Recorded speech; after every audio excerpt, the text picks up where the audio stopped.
એક ધારાસભ્ય આખી રાત બેસી રહે છે આ કામદારો છે તેમની ન્યાયની માંગણીના સાથે, કેમ કે અનેક વર્ષોથી આ કામદારો કંપનીમાં નોકરી કરતા હતા, પરંતુ ન તેમને પીએફની સ્લીપો મળી રહી હતી, ન પૂરતું વેતન, અને આ જ મામલે હવે આકરો માહોલ બન્યો છે. વિગતવાર વાત કરવી છે કોણ છે આ ધારાસભ્ય તેની.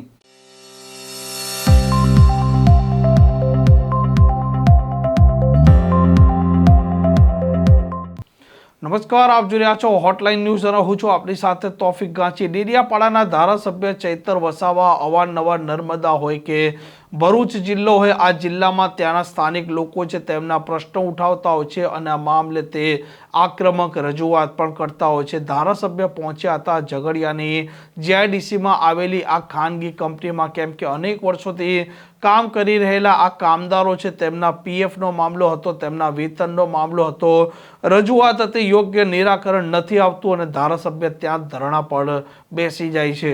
હેડ હતા અને ચીફ ઓફિસર હતા, અહીંથી ગયા.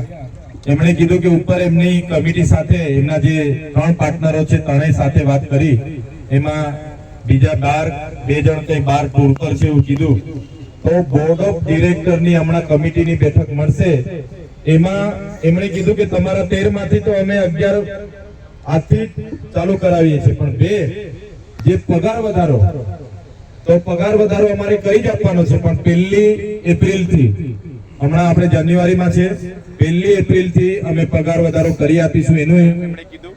બીજું એમણે એવું કીધું કે કંપની એમ્પ્લોય તરીકે પહેલા જે 50 લોકોને અમે લીધા હતા, એ જ પ્રકારે હમણાં અમારી બોર્ડ ઓફ ડિરેક્ટરની મીટિંગ મળશે, એમાં સિનિયોરિટી પ્રમાણે કેટલા લોકોને કંપની એમ્પ્લોય તરીકે લેવાના, એ તમારામાંથી જ અમે લઈશું. 12 માંથી કોઈને પણ એક જણને કંપની એમ્પ્લોયમાં લેવામાં આવશે નહીં, તમારામાંથી સિનિયોરિટી પ્રમાણે, કામ પ્રમાણે જ અમે લઈશું, એવું એમણે કીધું છે.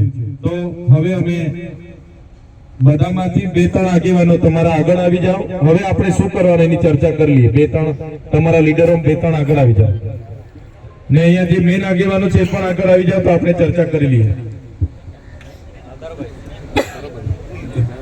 આવી જાઓ, 2-4 જણા આગળ આવો એટલે આપણે ચર્ચા થઈ જાય. ખાનભાઈ હોય, નિરંજનભાઈ હોય, રજનીભાઈ હોય, સંદીપભાઈ હોય કે આપણા ધનરાજભાઈ કે પિયુષભાઈ, આ તમામ લોકો તમારા ન્યાય માટે જ આવ્યા છે.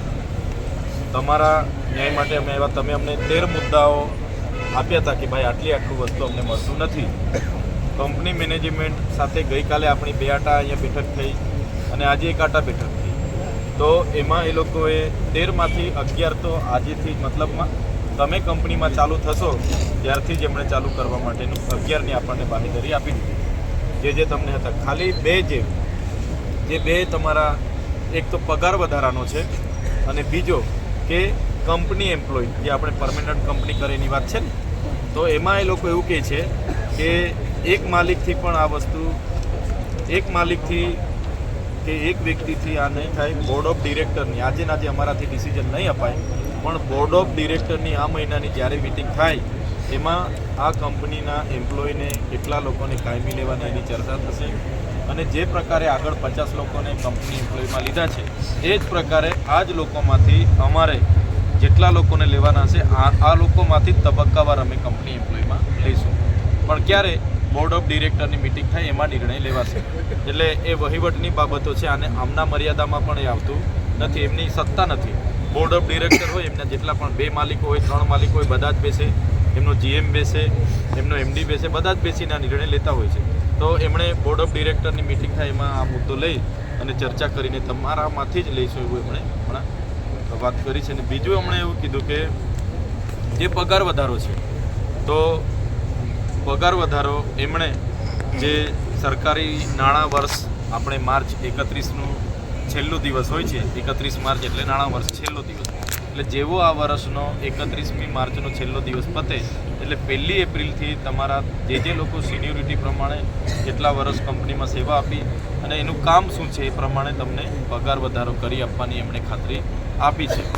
તો હવે શું કરી શકાય? અમે તો તમારી સાથે જ છે. તમે કહેશો મહિનો બેસો તો મહિનો બી બેસીશું, તમે કહેશો 2 દિવસ બેસો તો 2 દિવસ, અમારે કોઈ પીછેહટ નથી. પણ હવે 13 માંથી 11 સંતોષ, 11નું ફાઇનલ અહીંયા ડિક્લેર થઈ ગયું. ફાઇનલ એમણે કહી દીધું આટલું અમારે કરી દેવાનું.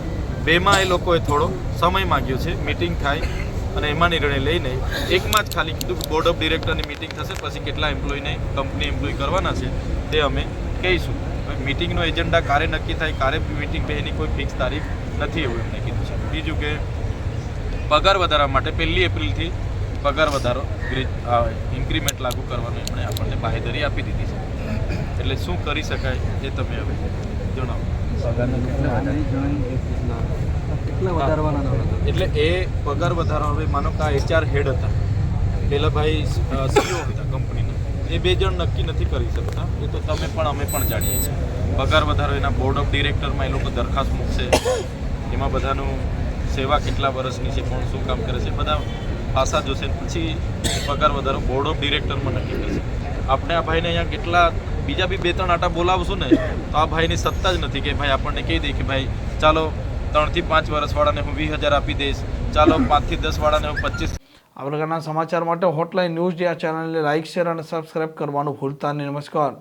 આવા પ્રકારના વિડીયો તમને જોવા ગમતા હોય તો હોટલાઇન ન્યૂઝ ચેનલને લાઇક, શેર અને સબસ્ક્રાઇબ કરો.